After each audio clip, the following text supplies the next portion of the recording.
साम्राज्यवादी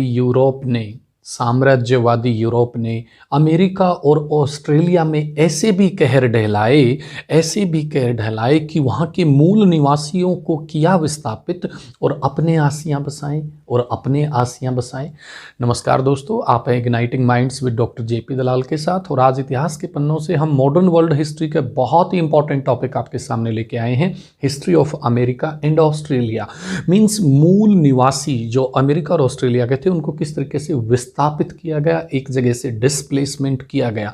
जी हाँ दोस्तों, हम बात कर रहे हैं कॉलोनियलिज्म की, उपनिवेशवाद की। आज अमेरिका जो दुनिया में एक सुपर पावर है, आज ऑस्ट्रेलिया एक जो डेवलप्ड कंट्री है, ये दोनों देश किस तरीके से अस्तित्व में आए और इन दोनों देशों के ऊपर किसका डोमिनेशन था। कॉलोनियलिज्म के टाइम पे, उपनिवेशवाद के टाइम पे हम सबको पता है कि अमेरिका और ऑस्ट्रेलिया दोनों ही ब्रिटिश कॉलोनी रही हैं और not only British, many European countries took interest in this. 1492 ईस्वी में अमेरिका की कोलंबस ने खोज की और it was also by chance. Columbus जो है भारत के लिए एक नया समुद्री रास्ता खोजने के लिए निकला, गलती से साउथ अमेरिका पहुंचा। आज भी वहाँ के लोग रेड इंडियंस के नाम से जाने जाते हैं और कोलंबस ने इसे एक नई दुनिया का नाम दिया। जी हाँ दोस्तों, ये जो नई दुनिया थी इसमें बहुत सारे देश थे और जो मूल रूप से जो देश थे वो अमेरिका, जिसे अमेरिगो वेसुपुकी के नाम पे अमेरिका का नाम पड़ा, अमेरिका जाना गया। कनाडा जो कि कनाडा के नाम से, कनाडा मींस गांव, विलेज, उसके नाम से कनाडा पड़ता है। न्यूजीलैंड, जी मींस समुद्र, तो जी को जो समुद्र के नाम से जाना जाता था, न्यूजीलैंड जिसे तास्मान ने खोजा, एक नया नाम दिया कि नया समुद्री और समुद्र के पार एक नई जमीन, न्यूजीलैंड अस्तित्व में आया। और ऑस्ट्रेलिया को लैटिन भाषा में ऑस्ट्रल जाना जाता था। Austral means south, in Latin it is known as south. दक्षिण भाग में बसा हुआ एक क्षेत्र जिसे बाद में ऑस्ट्रेलिया के नाम से जाना गया। अब हम इस वीडियो में बात करेंगे अमेरिका की और ऑस्ट्रेलिया की। हिस्ट्री ऑफ अमेरिका पे हम फोकस करते हैं। हिस्ट्री ऑफ अमेरिका की अगर बात करें तो अमेरिका के जो मूल निवासी थे, इनहैबिटेंट्स, नेटिव्स, मूल निवासी दोस्तों, जिसको कई पीढ़ियों से एक पर्टिकुलर स्थान पर, एक विशेष स्थान पर जो रहते हैं वो मूल निवासी कहलाते हैं, नेटिव्स कहलाते हैं, जो वहाँ के ओरिजिनल इनहैबिटेंट्स हैं। तो अमेरिका के जो मूल निवासी हैं वो खास तौर पर आप सुन लें कि लगभग 30,000 साल पहले ये लोग एशिया से ही अमेरिका गए थे। प्रकृति के प्रेमी थे, नेचर लवर थे, नेचर से उतना ही लेते थे जितना ज़रूरत होती थी। जंगली भैंसों का शिकार करते थे जिन्हें बाइसन बोलते थे और प्रकृति के साथ एक विशेष संबंध बना के रखते थे। बहुत साधारण, simple, down to earth, nature lover person थे। जब तक इंग्लिश पीपल और यूरोपियन पीपल वहाँ नहीं जाते हैं, इनको दूसरी दुनिया के बारे में कुछ नहीं पता था, इसीलिए इसे नई दुनिया कहा गया, क्योंकि ये पहली बार बाकी दुनिया के कांटेक्ट में आए, एक म्यूचुअल इंटरेक्शन हुआ। तो ये जो लोग आराम से पीसफुली जो रह रहे थे, इनके पास अब अमेरिकी लोग जाते हैं, स्पेनिश जाते हैं, पुर्तगीज जाते हैं, ब्रिटिश जाते हैं, फ्रेंच जाते हैं, Dutch, all European people they go one by one because of their business interest. मज़े की बात है दोस्तों, अमेरिका के लोगों ने, मूल निवासियों ने इनको वेलकम किया, इनको बहुत अच्छे से ट्रीट किया और उनकी अपनी जो लोकल कहावतें थी उनके अनुसार भी ये था कि कुछ लोग दूसरी दुनिया से आएंगे और किस तरीके से वो समुद्र के रास्ते आएंगे। They welcomed them and some of them they feared, they got feared as well. ये लोग वहाँ से लकड़ी, नेचुरल रिसोर्सेज, बहुत सारे वहाँ से कीमती धातुएं लेके आने लगे। उनको कोई फ़र्क नहीं पड़ा। In fact they always had sympathy with the British people, with the European people or with the English people। दोस्तों, कॉलोनियलिज्म का एक ऐसा भी इतिहास, एक ऐसा भी दौर है कि अमेरिका के मूल निवासियों को शराब और नशे की लत यूरोपियन ने लगा दी, जानबूझकर उनके व्यापार पर कब्जा करने के लिए, ताकि उनको पता ही ना लगे, वो मेंटली फिजिकली एक दूसरी दुनिया में रहें। और शराब और तंबाकू की जो लत लगाई उसका जो है यूरोपियंस को बेनिफिट भी मिला। उनके जंगल काट लिए गए, उनकी खेती जो है जंगल काट के खेती शुरू की गई और खेती के लिए भी यहाँ पे दास प्रथा, जो अफ्रीका से गुलाम लाते, अमेरिका में खेती कराते, पैसा खुद बचाते। ये था एक यूरोपियन कॉलोनियलिज्म का एक ऐसा चैप्टर जिसमें दिखाया गया कि किस प्रकार से अमेरिका के जो फ्रंटियर हैं, जो बॉर्डर एरिया हैं, वो लगातार चेंज होते गए। मतलब जो जो यूरोपियन लोग अंदर घुसते गए, उनके मूल निवासियों को और पीछे आप उनको करते रहे। फिर यहाँ पे गोल्ड रश चलता है।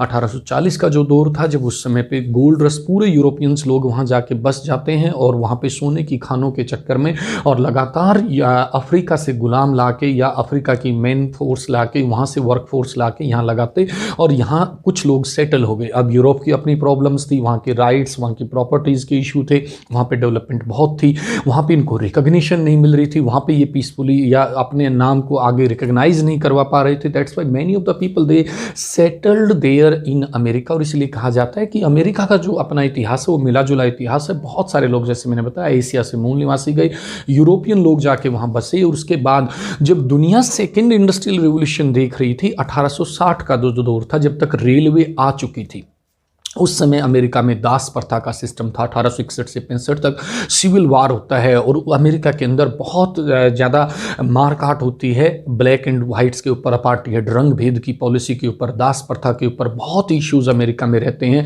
Reservations were the areas those who were meant for the native people, और इनके रिजर्वेशंस को एक्सप्लॉइट किया जाता था और रंग के आधार पर वहाँ भी बहुत भेदभाव होता था।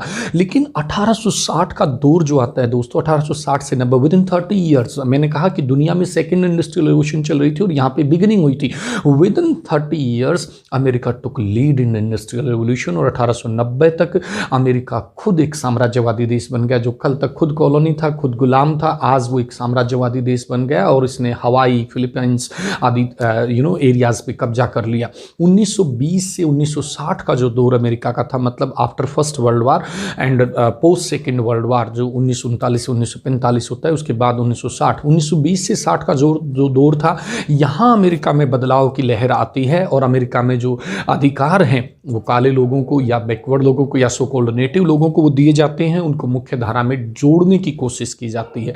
इस तरह से अमेरिका की स्टोरी का एक ही आधार निकलता है कि किस तरह से अमेरिका खुद एक्सप्लॉयटेशन का शिकार होता है, यहाँ के मूल निवासियों के साथ भेदभाव होता है और किस तरीके से लेटर ऑन अमेरिका खुद एक सुपर पावर बनता है और अमेरिका खुद एक्सप्लॉइट करता है और कॉलोनियलिज्म को आगे बढ़ाता है या उपनिवेशवाद में खुद शामिल होता है।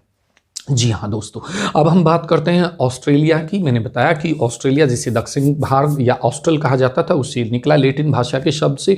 ऑस्ट्रेलिया की जो खोज है वो कैप्टन कुक ने की और ऑस्ट्रेलिया जो था एक यूज किया गया ऑस्ट्रेलिया के लैंड को ब्रिटिश के द्वारा दुनिया के जहाँ से अलग अलग जगह से, जैसे like south Africa, Zimbabwe, Zambia, Bharat, Sri Lanka, जहाँ ब्रिटिश के उपनिवेश थे, वहाँ कॉलोनीज थी, वहाँ पे जो क्रांतिकारी आंदोलन चलते थे, कई बार उनके क्रांतिकारियों को भी ऑस्ट्रेलिया की सिडनी की जेल में डाल दिया जाता था, जंगलों में डाल दिया जाता था, जिसे हम काला पानी या 7 समुद्र पार की सजा बोलते हैं, वो दे दी जाती थी। ऑस्ट्रेलिया के मूल निवासी लगभग 40,000 साल पहले न्यू गिनी क्षेत्र जो है, न्यू गिनी एरिया है, वहां से इनके मूल निवासी आते हैं 40,000 साल पहले। दोस्तों यहाँ 375 से 700 भाषाएं हैं, अलग अलग डाइवर्सिटी है in terms of caste, creed, religion, sex, languages, so many things were there. 200 से ज़्यादा भाषाएं यहाँ पे मौजूद थी, उनमें से बहुत सारी भाषाएं आज भी ऑस्ट्रेलिया के जो मूल निवासी हैं वो बोलते हैं।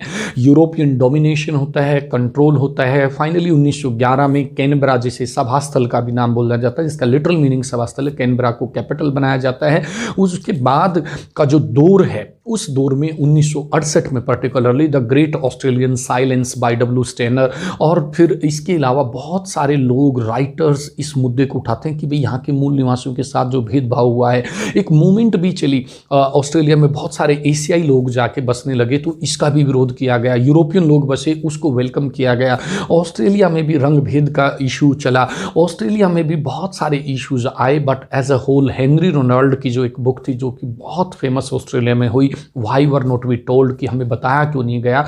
और 1974 1974 ऑनवर्ड्स मल्टी कल्चरल जो सिस्टम है उसको ऑस्ट्रेलिया में एक्सेप्ट किया गया। दोस्तों चाहे अमेरिका की बात हो, चाहे ऑस्ट्रेलिया की बात हो, उपनिवेशवाद ने, कॉलोनियलिज्म ने अपने फ़ायदे के लिए, अपने इंटरेस्ट के लिए यहाँ के मूल निवासियों को खदेड़ दिया, जंगलों को काट लिया, नेचुरल रिसोर्सेज को यूज किया, फिजिकल रिसोर्सेज को यूज किया, उनके अधिकार उनको नहीं दिए गए, कोई सामाजिक, आर्थिक, राजनीतिक, संवैधानिक अधिकार नहीं दिया गया, और बाद में जाके उनकी ज़मीनों पर कब्जा कर लिया, सब कुछ कब्जा कर लिया और अपने हिसाब से सारी चीज़ों को चलाया।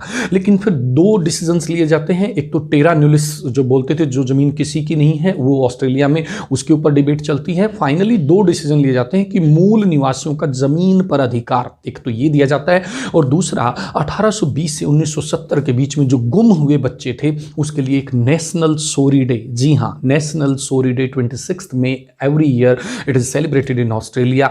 मतलब फिर वो एक ऐसा दिखाया गया कि मुख्य धारा के समाज के द्वारा कि हम नेटिव लोगों की चिंता करते हैं, फिक्र करते हैं। कुल मिला के इस वीडियो में आपने जाना अमेरिका और ऑस्ट्रेलिया के मूल निवासियों को यूरोपियन लोगों ने या कॉलोनियलिज्म में या इंपीरियलिज्म के दौर में या साम्राज्यवाद के दौर में किस तरह से कठिनाइयों का सामना करना पड़ा। जिनको सदियों से जो जहां पे रह रहे थे उनको ही अपनी ही जमीन से निकाल दिया गया, दूर कर दिया गया, फ्रंटियर चेंज होते गए।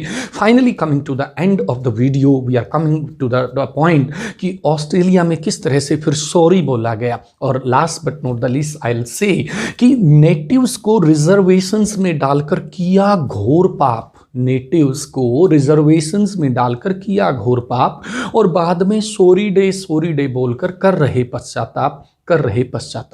थैंक यू दोस्तों।